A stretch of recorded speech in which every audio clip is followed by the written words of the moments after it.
Cuba kita renungkan sekejap.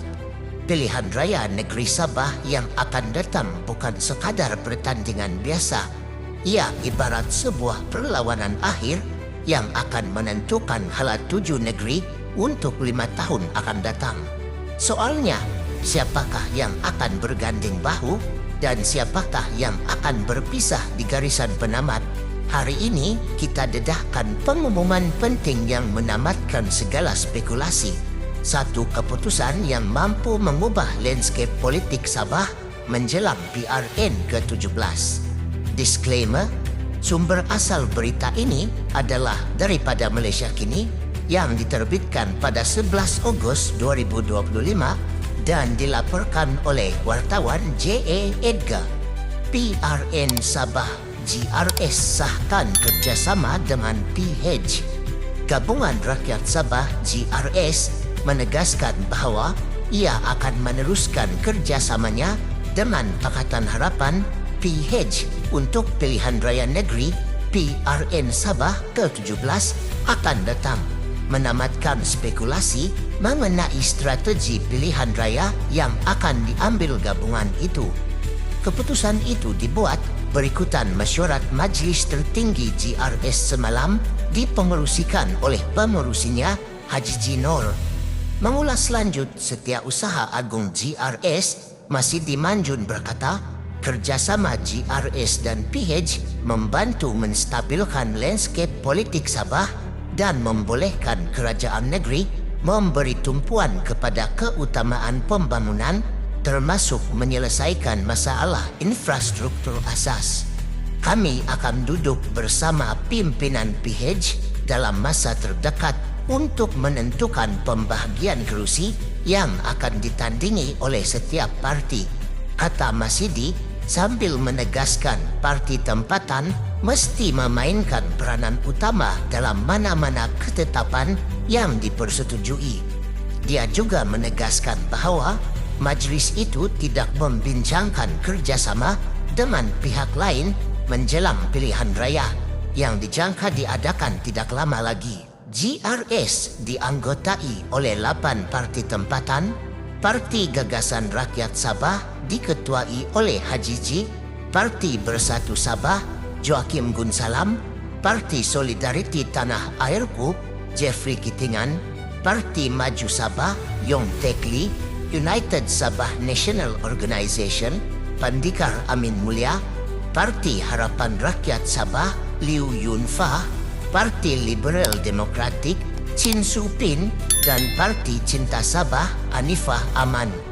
Ketegangan dalam GRS nampaknya reda selepas mesyuarat itu, walaupun pemimpin yang didekati wartawan mengelak dengan hanya menyatakan bahawa Masidi akan mengeluarkan kenyataan rasmi.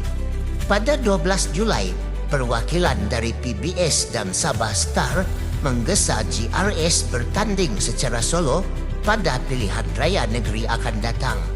Dalam ucapannya, Presiden Sabah Star Kitingan menifatkan PRN akan datang sebagai detik penentu untuk masa depan politik negeri. Selain sebagai referendum, sama ada negeri itu perlu terus bergantung kepada parti berasaskan semenanjung atau menegaskan laluannya sendiri. Anggap pilihan raya ini sebagai referendum, sama ada kita mahu diperintah oleh orang luar atau mentadbir diri kita sendiri, katanya. Bagaimanapun, pada 27 Julai, Haji Ji yang juga Ketua Menteri Sabah mengesahkan bahawa GRS akan mengekalkan kerjasamanya dengan PH menjelang PRN Sabah akan datang.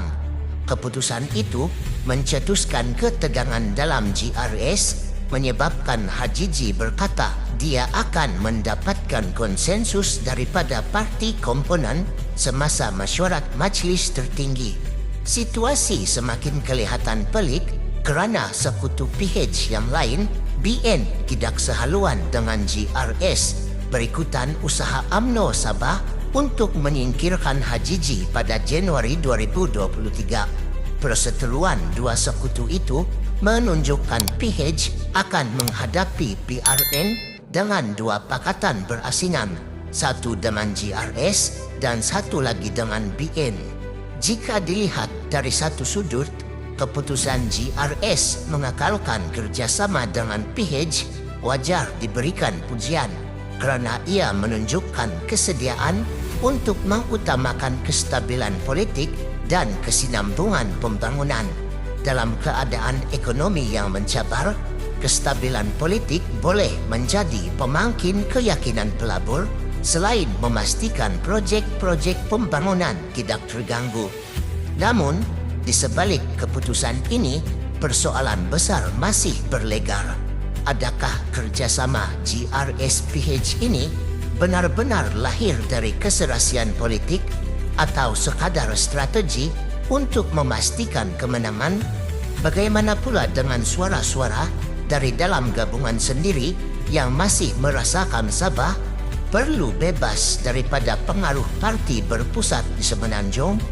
Lebih menarik lagi, adakah langkah ini akan menguatkan GRS atau sebenarnya membuka ruang kepada BN untuk meraih undi daripada pengundi yang kecewa?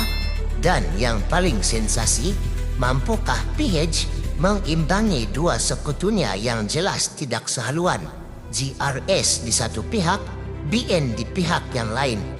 Pilihan raya ini bakal menjadi pentas ujian, bukan sahaja untuk menentukan siapa yang menang, tetapi untuk menguji kesetiaan, prinsip dan sejauh mana rakyat Sabah mahu melihat negeri ini ditadbir.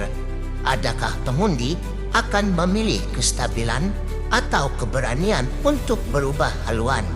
Satu perkara pasti, PRN Sabah kali ini tidak akan menjadi pilihan raya biasa. Ia akan menjadi cermin kepada masa depan negeri dan siapa yang akan memegang kunci kuasa 5 tahun mendatang.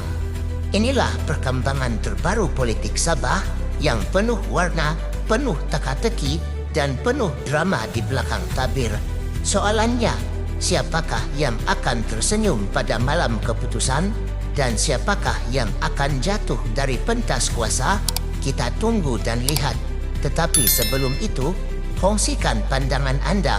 Adakah kerjasama GRS-PH ini langkah bijak atau perangkap jangka panjang?